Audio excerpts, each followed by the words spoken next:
ശ്യാമേ, നമ്മുടെ നാട്ടിൽ കാപ്പ ചുമത്തി നാട് കടത്തുന്നത് പുതിയ സംഭവമല്ല. ധാരാളം ആളുകളെ ദിവസവും കാപ്പ ചുമത്തി നാട് കടത്തുന്നുണ്ട്. ഇവിടെ കണ്ണൂർ തലശ്ശേരിയിൽ ഒരു ഫാത്തിമ ഹബീബ, അതുകൊണ്ടാണ് നമ്മൾ ഇന്നിപ്പോൾ ചർച്ച ചെയ്യുന്നത്. ഫാത്തിമ ഹബീബ 27 വയസ്സുകാരിയാണ്. നിരവധി ലഹരി മരുന്ന് കേസുകളിൽ അതുപോലെ ക്രിമിനൽ കേസുകളിലൊക്കെ പ്രതിയായ യുവതിയാണ് ഫാത്തിമ ഹബീബ. 1 വർഷത്തേക്ക് നാട് കടത്തിയിരിക്കുകയാണ്. എന്താണ് ഫാത്തിമ ഹബീബയുടെ വിശേഷങ്ങൾ? കമ്പളപ്പുറത്ത് ഫാത്തിമ, അതാണ് അറിയപ്പെടുന്ന പേര്. ഒഫീഷ്യൽ നെയിമാണ് ഫാത്തിമ ഹബീബ. ഫാത്തിമ ഹബീബ കമ്പളപ്പുറത്ത് ഫാത്തിമയാണ്. 18 വയസ്സ് മുതൽ തന്നെ ലഹരി കേസുകളിൽ പെട്ടുടങ്ങിയ യുവതിയാണ് ഈ ഫാത്തിമ ഹബീബ. കണ്ണൂർ തലശ്ശേരി മേഖലയിലായിട്ട് നിരവധി NDPS കേസുകൾ ഇവർക്കെതിരെയുണ്ട്. അപ്പോൾ ഇവരെ കഴിഞ്ഞ പ്രാവശ്യം ബ്രൗൺ ഷുഗറുമായിട്ട്, അതായത് കണ്ണൂർ വനിതാ പോലീസ് 24 ഗ്രാമിലധികം വരുന്ന ബ്രൗൺ ഷുഗറുമായിട്ട് കഴിഞ്ഞ വർഷം 2024 ഒക്ടോബറിൽ ഇവരെ പിടികൂടിയായിരുന്നു. ഒക്ടോബറിൽ പിടികൂടി അകത്ത് പോയി ദീർഘകാലം ബ്രൗൺ ഷുഗർ കേസാണ്. 24 ഗ്രാമിലധികം വരുമ്പോൾ അതിൻ്റെ വിലയൊക്കെ ലക്ഷങ്ങൾ വിലമതിക്കുന്ന വിലയുള്ള സാധനമാണ് കൊണ്ടു നടന്നത്. ടോപ്പ് ക്വാളിറ്റിയുള്ള സാധനം കൊണ്ടു നടന്നത്. അപ്പോൾ അതും കൊണ്ട് നടന്ന് കറങ്ങിയാണ് വനിതാ പോലീസിൻ്റെ പക്കൽ പിടികൂടിയത്. അതിനുശേഷമാണ് പിന്നീട് വീണ്ടും MDMA കേസുമായിട്ട് കണ്ണൂർ റേഞ്ച് എക്സൈസ് പിടികൂടുന്നത്. ആദ്യം പോലീസ്, പിന്നീട് എക്സൈസ്. കർശന ജാമ്യ വ്യവസ്ഥ ഉണ്ടായിരുന്നു ഇവർക്കെതിരെ. അതായത് ഒരു മയക്കുമരുന്ന് കേസിൽ പെടുകയും കർശന ജാമ്യത്തോട് പുറത്തിറങ്ങുകയും വീണ്ടും മയക്കുമരുന്ന് കേസിൽ പെടുകയും ചെയ്യുന്ന ഒരു സാഹചര്യം ഇവരുടെ കാര്യത്തിൽ ഉണ്ടായി. മാസങ്ങൾക്കിപ്പുറമാണ് അടുത്ത കേസ്, MDMA കേസ് എക്സൈസ് പിടിക്കുന്നത്. അപ്പം കണ്ണൂർ എക്സൈസിൻ്റെയും നേരത്തെ ഉണ്ടായിരുന്ന പിടിക്കപ്പെട്ട കേസുകളുടെയും ലിസ്റ്റുകൾ പരിഗണിച്ചുകൊണ്ട് Kannur city police commissioner range ഇൻസ്പെക്ടർക്ക് ഒരു റിപ്പോർട്ട് സമർപ്പിച്ചു. തുടർച്ചയായി മയക്കുമരുന്ന് റൗഡി കേസുകളിൽ ഉൾപ്പെടുന്ന ആളാണ് ഈ ഫാത്തിമ ഹബീബ എന്ന് പറഞ്ഞുകൊണ്ട് കണ്ണൂർ റേഞ്ച് ഡെപ്യൂട്ടി പോലീസ് ഇൻസ്പെക്ടർക്ക് CP കണ്ണൂർ കമ്മീഷണർ ജില്ലാ പോലീസ് മേധാവി ഒരു റിപ്പോർട്ട് സമർപ്പിച്ചു. ആ റിപ്പോർട്ടിനെ അടിസ്ഥാനപ്പെടുത്തിക്കൊണ്ട് Kannur range deputy police commissioner അവരെ 1 വർഷത്തേക്ക് കോടതിയുടെ കൂടി അനുമതിയോടുകൂടി 1 വർഷത്തേക്ക് ജില്ലയിൽ നിന്ന് കടത്തിയിരിക്കുകയാണ്. കാര്യം ജില്ലയിൽ നിരന്തരമായി വിൽപ്പന നടത്തിക്കൊണ്ടിരിക്കുകയാണ് ഇവർ. ഇതിൻ്റെ ഒരു വലിയ ഈ കടന്നു പോകുന്ന ചെയിനിൽ ഒന്ന് ഇവരാണ്, ഫാത്തിമ ഹബീബയാണ്. നമ്മൾ ഈ ഫാത്തിമ ഹബീബ എന്നൊക്കെ പറയുമ്പം 27 വയസ്സുകാരി മയക്കുമരുന്ന് കച്ചവടം എന്നൊക്കെ പറയുമ്പോൾ നമ്മളതിനെ നിസ്സാരവൽക്കരിച്ച് കാണാൻ പാടില്ല. ഫാത്തിമയുടെ നെറ്റ്വർക്ക് വളരെ വലുതാണ്. ഫാത്തിമ ഇവിടെ നിന്നും ഇതര സംസ്ഥാനങ്ങളിലേക്ക് പോവുകയും അവിടെ നിന്നും ആദ്യം കടത്തിക്കൊണ്ടുവരികയുമാണ് അവരുടെ രീതി ഉണ്ടായിരുന്നത്. ഒറ്റയ്ക്ക് സഞ്ചരിച്ച് ലഹരി കടത്തുന്ന രീതിയായിരുന്നു ആദ്യം ഫാത്തിമയ്ക്ക് ഉണ്ടായിരുന്നത്. ഒറ്റയ്ക്ക് സഞ്ചരിക്കും, കൂടെ ആരെയും കൂട്ടും, ആരും വേണ്ട. ഇവിടെ നിന്ന് ഒറ്റയ്ക്ക് ഇതര സംസ്ഥാനങ്ങളിലേക്ക് പോകുക, കർണാടക അടക്കമുള്ള സംസ്ഥാനങ്ങളിലേക്ക് കടക്കുകയും അവിടെ നിന്നും നേരിട്ടുള്ള ഡീലിംഗ് ആയിരുന്നു ഇവർക്കുണ്ടായിരുന്നത്. ഒന്നാലോചിക്കണം, ഒരു ലേഡി ഇവിടുന്ന് അവിടെ പോകുന്നു, അവിടെ നിന്ന് ഇത് കളക്ട് ചെയ്യുന്നു, ഇവിടെ കൊണ്ടുവരുന്നു, ഇവിടെ ഇത് സപ്ലൈ ചെയ്യുന്നു. ചെറുപ്പക്കാരിയാണ്, പ്രായമില്ല, 27 വയസ്സ്, ചെറിയ കുട്ടിയാണ്. 30 വയസ്സിൽ താഴെയാണ്. 30 വയസ്സിൽ താഴെ മാത്രം പ്രായമുള്ള ഒരു യുവതിയാണ് ഇത്രയും പ്രവൃത്തി ചെയ്തുകൊണ്ടിരുന്നത്. അതായിരുന്നു ഇവരുടെ ആദ്യത്തെ രീതി. ആദ്യം ഇതിന് അടിപ്പെട്ടു പോയി. ആദ്യം ഇത് എങ്ങനെ ഇവരുടെ കയ്യിൽ ഇത് എത്തിയെന്നറിയില്ല. ഇവരുടെ ചെറുപ്രായം മുതൽ ഇവർ ഈ ലഹരി വസ്തുക്കൾ ഉപയോഗിക്കാറുണ്ട് എന്നുള്ളതാണ് കണ്ണൂരത്തെ എക്സൈസിൻ്റെ ഒരു കാൽക്കുലേഷൻ. ചെറിയ പ്രായം മുതൽ ഇവർ ഉപയോഗിക്കാറുണ്ട്. അത് ഇവരുടെ മുഖത്തുള്ള മാറ്റം, ഇവരുടെ ഈ പറയുന്ന ആരോഗ്യാവസ്ഥയൊക്കെ പരിഗണിച്ചുകൊണ്ടാണ് ഇവരുടെ ഇക്കാര്യത്തിൽ ഉപയോഗമുണ്ട് എന്ന് തെളിയിച്ചിരിക്കുന്നത്. ഇത്തരം ലഹരി വസ്തുക്കളോട് അമിതമായിട്ടുള്ള ആസക്തി ഇവർക്കുണ്ടായിരുന്നു. അതായിരിക്കാം ഒരുപക്ഷെ ഈ ലഹരി കച്ചവടത്തിലേക്ക് ഇവിടെ കടക്കാനുള്ള ഒരു തീരുമാനം. നോക്കുമ്പോൾ ഇവർക്കിപ്പോൾ വലിയ നെറ്റ്വർക്കുണ്ട്. ബ്രൗൺ ഷുഗർ പോലെയുള്ള വസ്തുക്കളാണ് ഇവരുടെ കയ്യിലേക്ക് വരുന്നത്. ഇവരുടെ ഒരു വലിയ ഈ പറയുന്ന പോലെ ഇവരുടെ കസ്റ്റമേഴ്സ് ഇവരിൽ കാണുന്ന ഒരു ഗുണം എന്നുള്ളത്, ക്വാളിറ്റി ആയിട്ട് ഇവരുടെ കസ്റ്റമേഴ്സ് കാണുന്നത് ഫാത്തിമയുടേതിൽ നിന്ന് വരുന്നുണ്ടെങ്കിൽ, ഫാത്തിമയുടെ പ്രോഡക്റ്റ് ആണെന്നുണ്ടെങ്കിൽ അതിൻ്റെ ക്വാളിറ്റി ഉണ്ടാകുമെന്നൊരു അതായത് ഒരു ബ്രാൻഡാണ്. കമ്പളപ്പുറത്ത് ഫാത്തിമ എന്ന് പറയുന്നത് ഒരു ബ്രാൻഡാണ്. ആ ബ്രാൻഡ് കൊണ്ടുവരുന്ന സാധനങ്ങൾ വിശ്വസിച്ച് മേടിച്ച് ഉപയോഗിക്കാമെന്നൊരു ചിന്ത അവരുടെ കസ്റ്റമേഴ്സിനുണ്ട്. ഒന്ന് ആലോചിച്ച് നോക്ക്. വിൽക്കുന്നത് ക്യാഷ് നട്ടൊന്നുമല്ല, ഒന്നാം തരം സിന്തറ്റിക് ഡ്രഗ് അടക്കമുള്ള വസ്തുക്കളാണ് ഈ കയറ്റി വിടുന്നത്. അതായത് ഈ കൊണ്ടുവരുന്നവർ പല തരക്കാരുണ്ട്. കഞ്ചാവ് കൊണ്ടുവന്നു കഴിഞ്ഞാൽ കഞ്ചാവ് വിൽക്കുന്നവരിൽ ഇത് കൊണ്ടുവന്ന് കൈമാറി വരുമ്പോൾ ഇവന്മാർ എന്ത് ചെയ്യുന്നു വെച്ച് കഴിഞ്ഞാൽ ഇത് ഈ നമ്മുടെ കമ്മ്യൂണിസ്റ്റ് വെച്ച പൊടിച്ച് ഉണക്കി പൊടിച്ച് വെച്ചിട്ട് അതും കൂടി ഇതിനകത്ത് കലക്കി മിക്സ് ചെയ്ത് കൊടുത്തു കളയും, വിറ്റ് കളയും. അപ്പോൾ എന്താ ഇതിന് ക്വാളിറ്റി ലോസ് ഉണ്ടാവും. ക്വാളിറ്റി ലോസ് ഉണ്ടാകുന്ന കച്ചവടക്കാരുണ്ട്. അതായത് ഇവരെ വിശ്വസിക്കാൻ കൊള്ളില്ല. അടിയന്തര ഘട്ടത്തിൽ ഇത് ഉപയോഗിച്ചേ പറ്റുമെങ്കിൽ മാത്രമേ ഇവരിലേക്കൊക്കെ പോവുകയുള്ളൂ. അതേസമയം ക്വാളിറ്റിയോടുകൂടി വിൽക്കുന്ന ആളുകൾ, അതായത് ഈ ഫാത്തിമയെ പോലെയുള്ള ആളുകൾക്ക് കൂടുതൽ കസ്റ്റമേഴ്സ് ഉണ്ട്.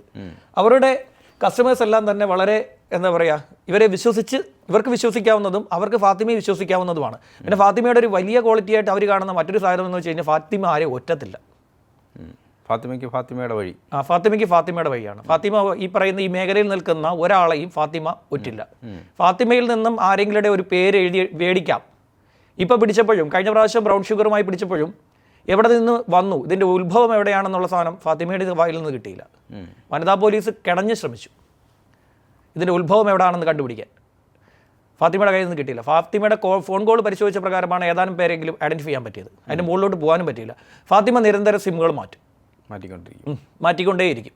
ഫാത്തിമയുടെ ഇടപാടുകാർക്ക് കൃത്യമായി ലഭിക്കുന്ന ഒരു നമ്പറുണ്ട്. ആ നമ്പർ അല്ലാതെ ബാക്കി എല്ലാ നമ്പറുകളും ഫാത്തിമ മാറ്റിക്കൊണ്ടേയിരിക്കും. ആ നമ്പർ ഉപയോഗിക്കുന്ന ഫാത്തിമയുമല്ല. ഇതാണ് ഇവരുടെ ഒരു പ്രത്യേകത. അത് ഏതാണ്ട് എല്ലാ ഈ പറയുന്ന നെറ്റ്വർക്കിൽ നിൽക്കുന്നവരും ഇങ്ങനെയുള്ളവരാണ്. അവർ സിമ്മ് സ്ഥിരമായി ഉപയോഗിക്കില്ല, സ്ഥിരമായി ഒരു ഫോണും ഉപയോഗിക്കില്ല. നല്ലൊരു ഡീലിംഗ് നടത്തി കഴിഞ്ഞാൽ ഈ ഫോൺ തല്ലിപ്പൊടിച്ച് കളയുകയും ചെയ്യും, സിം ഒടിച്ച് കളയുകയും ചെയ്യും. അത് ശരി. ആ ഫോണിൽ പിന്നെ ഒരു സിം ഇടില്ല. ആ ഫോണിൽ സിം ഇട്ട് കഴിഞ്ഞാൽ IMEI നമ്പർ പ്രകാരം പുതുതായിട്ട് വരുന്ന നമ്പർ ട്രാക്ക് ചെയ്ത് തുടങ്ങും. ഇത്തരക്കാരൊക്കെ തന്നെ എക്സൈസിൻ്റെയും പോലീസിൻ്റെയും നോട്ട പുള്ളികളായതുകൊണ്ട് തന്നെ ഇവരുടെ കോൾ ടാപ്പ് ചെയ്യാനുള്ള ശ്രമം പോലീസ് നടത്തും. ഇപ്പം തന്നെ ഒരുപാട് പേരുടെ കോള് പോലീസ് എടുക്കുന്നുണ്ട്. അനുമതിയോടുകൂടി പോലീസ് എടുക്കുന്നുണ്ട്. അവരുടെ അനുമതിയോടുകൂടിയല്ല, അടിയന്തര ഘട്ടമാണ് ഇപ്പോൾ ഉണ്ടായിരിക്കുന്നത്. പോലീസിൻ്റെ ഹണ്ടിങ് നടന്നുകൊണ്ടിരിക്കുക, വ്യാപകമായി അരിച്ച് പറക്കിക്കൊണ്ടിരിക്കുകയാണ്. ഇപ്പോൾ എവിടെ നോക്കിയാലും ഇപ്പോൾ ഈ അരിച്ച് പറക്കുന്നു എന്ന് പറയുമ്പോൾ ഈ പിടിക്കപ്പെടുന്നത് മൊത്തം ഈ വണ്ടി ഓടിച്ച് മദ്യപിച്ച് വണ്ടി ഓടിക്കുന്നവരെ പിടിക്കപ്പെടുന്നത്. പോലീസ് നിരത്തിൽ പോലീസുണ്ട്. ഇപ്പോൾ ഇവിടെ നിന്ന് ഇറങ്ങി പുറത്തോട്ട് പോയി രാത്രിയിൽ ഒരു 10 മണിക്ക് ശേഷം പുറത്തിറങ്ങിക്കഴിഞ്ഞാൽ ഏതെങ്കിലും ഒരിടത്തെങ്കിലും പോലീസിൻ്റെ വലയിൽ ചെന്ന് ചാടും. പക്ഷെ അവിടെ സംഭവിക്കുന്ന ഒരു കാര്യം, ഇവരുടെ ആരുടെയും ബാഗുകളൊന്നും പരിശോധിക്കില്ല. രാത്രിയിൽ കറങ്ങി നടക്കുന്നവരുടെ ഇവരുടെ കയ്യിൽ സിന്തറ്റിക് ഡ്രഗ് ഉണ്ടോ എന്നുള്ളതല്ലേ ആദ്യം അറിയേണ്ടത്. അതാണ് ആദ്യം അറിയേണ്ടത്. പോലീസ് ചെയ്യുന്ന ഒരു കാര്യം, അവർ കോളം തികയ്ക്കാൻ വേണ്ടി കുറേ ഉദ്യോഗസ്ഥരൊക്കെ എന്താ ചെയ്യുന്നത് വെച്ച് കഴിഞ്ഞാൽ ഈ ഊതിച്ചങ്ങ് വിടിയാണ്. പിടിച്ചു കഴിഞ്ഞാൽ സ്മെല്ലുണ്ടെങ്കിൽ പിന്നെ മെഡിക്കലെടുത്ത് കേസെടുക്കുക എന്നുള്ളതാണ്. ഡ്രങ്ക് ആൻഡ് ഡ്രൈവിങ്ങിന് കേസെടുക്കുന്നതല്ലാതെ ഈ കാര്യത്തിലേക്ക് അധികം പോകുന്നില്ല. പിന്നെ പല പോലീസ് ഉദ്യോഗസ്ഥർക്കും ഒരു പ്രശ്നം, ഈ സാധനം കണ്ടു കഴിഞ്ഞാൽ മനസ്സിലാവാത്ത ഉദ്യോഗസ്ഥരും ധാരാളം പേരുണ്ട്. അത് അവരുടെ തെറ്റെന്ന് ഞാൻ പറയില്ല. അവരുടെ പ്രായത്തിൽ അവരാരും ഇതുപോലുള്ള ഇത്രയധികം സാധനങ്ങൾ ഒരുപക്ഷെ കണ്ടിട്ടുണ്ടാവില്ല. അതിപ്പോൾ ചെറുപ്പക്കാരായിട്ട് ഇപ്പോൾ കയറിയ ഉദ്യോഗസ്ഥർ അവർ ഇതെല്ലാം നോക്കി വെച്ചേക്കുവാണോ? അവരിത് ഉപയോഗിക്കുന്നവരായിരിക്കില്ല. അപ്പോൾ അത്തരക്കാർക്കൊന്നും ഇത് കണ്ടാൽ മനസ്സിലാവണമെന്നില്ല. അപ്പോൾ നമ്മൾ തന്നെ കഴിഞ്ഞ ദിവസം ഈ പറയുന്ന ഡ്രഗുമായി ബന്ധപ്പെട്ട ഒരു ചർച്ച നടത്തിയപ്പോൾ അതിൽ പിന്നെ നമ്മളെ കോണ്ടാക്ട് ചെയ്തവരൊക്കെ പറയുന്നത് കേട്ടിട്ട് ഞാൻ പോലും അത്ഭുതപ്പെട്ടു പോയി. അവർ നമുക്ക് പഠിപ്പിച്ചു തരികയാണ്. ഇങ്ങനൊന്നും അല്ലടാ. നമ്മൾ പരമാവധി ഈ പറയുന്നത് പോലെ ഈ സാധനത്തിൻ്റെ പേരുകളും വിവരങ്ങളും എല്ലാം മറച്ചു വെക്കാൻ ശ്രമിച്ചിട്ടുണ്ട്. കാര്യം ഒരുപാട് പരാതികൾ വരുന്നുണ്ടല്ലോ. അതായത് ഇത്തരം കാര്യങ്ങളെല്ലാം നമ്മൾ പറഞ്ഞു കൊടുക്കുന്നു. നമ്മൾ പറഞ്ഞു കൊടുക്കുന്നത് ഇവർക്ക് പറഞ്ഞു കൊടുക്കുകയല്ല, ഇവരുമായി ബന്ധപ്പെട്ട് നിൽക്കുന്നവർക്ക് എളുപ്പത്തിൽ ഐഡൻറ്റിഫൈ ചെയ്യാൻ പറ്റുന്ന കാര്യങ്ങളാണ് പറഞ്ഞു കൊടുക്കുന്നത്. കണ്ണിന് താഴെ കറുത്ത നിറം വരിക, കൂടുതൽ ഉറങ്ങുക, ക്ഷീണം അനുഭവപ്പെടുക, പിന്നെ ഈ പറയുന്ന പോലെ അമിതമായിട്ടുള്ള എന്താ പറയുക, ഇപ്പോൾ ഈ സംശയം കാണിക്കുക, ഇങ്ങനെയൊക്കെ ഉള്ളവർ ഇങ്ങനെയുള്ള മാറ്റങ്ങളൊക്കെ പെട്ടെന്ന് ഒരാളിൽ വന്നു കഴിഞ്ഞാൽ അയാളെ ശ്രദ്ധിക്കണം. അതൊക്കെയാണ് നമ്മൾ പറഞ്ഞു കൊടുക്കുന്ന കാര്യങ്ങൾ. അതല്ലാതെ ഇതൊക്കെയാണ് നിങ്ങൾ ഉപയോഗിക്കുമ്പോൾ ഉണ്ടായ ഒരു പ്രത്യേകത എന്ന് പറഞ്ഞു കൊടുത്തതല്ല. ഇങ്ങനെയൊക്കെയുള്ള കാര്യങ്ങൾ വരുമ്പോഴാണ് ഇത് ശ്രദ്ധിക്കേണ്ടത്. ഡോപ്പമിൻ്റെ ഉൽപ്പാദനമൊക്കെ അമിതമായി ഉണ്ടാക്കിയെടുത്താണ് ഈ ആഹ്ലാദമൊക്കെ വർദ്ധിപ്പിച്ച് വരുന്നത്. അങ്ങനെയൊക്കെയുള്ള കാര്യങ്ങളുണ്ട്. അപ്പോൾ ഏതായാലും ഫാത്തിമ ഹബീബ കാപ്പ കേസിൽ പിന്നെ പെടുത്തിയിരിക്കുകയാണ്. കാപ്പ കേസിൽ പെട്ട് കഴിഞ്ഞാൽ ജില്ലയിൽ കടക്കാൻ പാടില്ല. ജില്ലയിൽ കടന്നു കഴിഞ്ഞാൽ 3 വർഷം ശിക്ഷ കിട്ടും. ജില്ലയിൽ കടക്കുന്നതിന് മാത്രമാണ് 3 വർഷത്തെ തടവ്. നേരത്തെ കാപ്പയിൽ പെടുത്തിയ കേസിനല്ല. കാപ്പയിൽ പെടാനുള്ള കേസ് എന്ന് പറയുന്നത് പ്രത്യേകം കേസാണ്. കാപ്പയിൽ പെട്ട ശേഷം കാപ്പ ചട്ടത്തിന് ലംഘനം ഉണ്ടാക്കുകയാണെങ്കിൽ 3 വർഷമാണ്. അതിന് മാത്രം 3 വർഷം. പിന്നെ മറ്റേ കേസോടെ കിടക്കുകയാണ്. പക്ഷെ ഇവർ ജില്ല കയറും, അത് വേറെ കാര്യം. അത് കയറും, അവർ കയറും.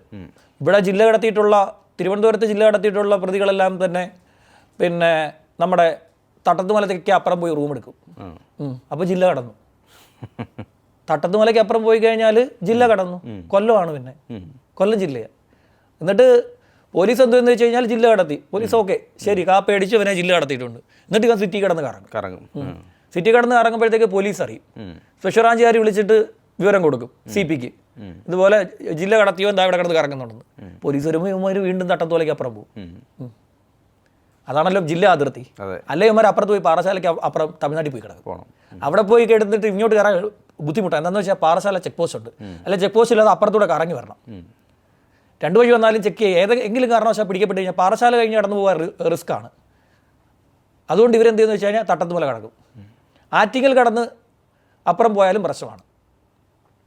ആറ്റിങ്ങൽ കടന്ന് പോയി കഴിഞ്ഞാൽ പാരിപ്പള്ളിക്കും നാവായിക്കുളം അല്ല, കല്ലമ്പലത്തിനും പിന്നെ പാരിപ്പള്ളിക്കും ഇടയിലാണ് ജില്ലാ ബോർഡർ. അവർക്ക് പാരിപ്പള്ളി സേഫാണല്ലോ, കൊല്ലമാണ്. ഇവർ കൊല്ലത്തോട്ട് കടക്കാനാണ് കൂടുതൽ ശ്രമിക്കുന്നത് ഈ കാപ്പ് നടത്തുന്നവർ, തിരുവനന്തപുരത്തെ ആളുകൾ.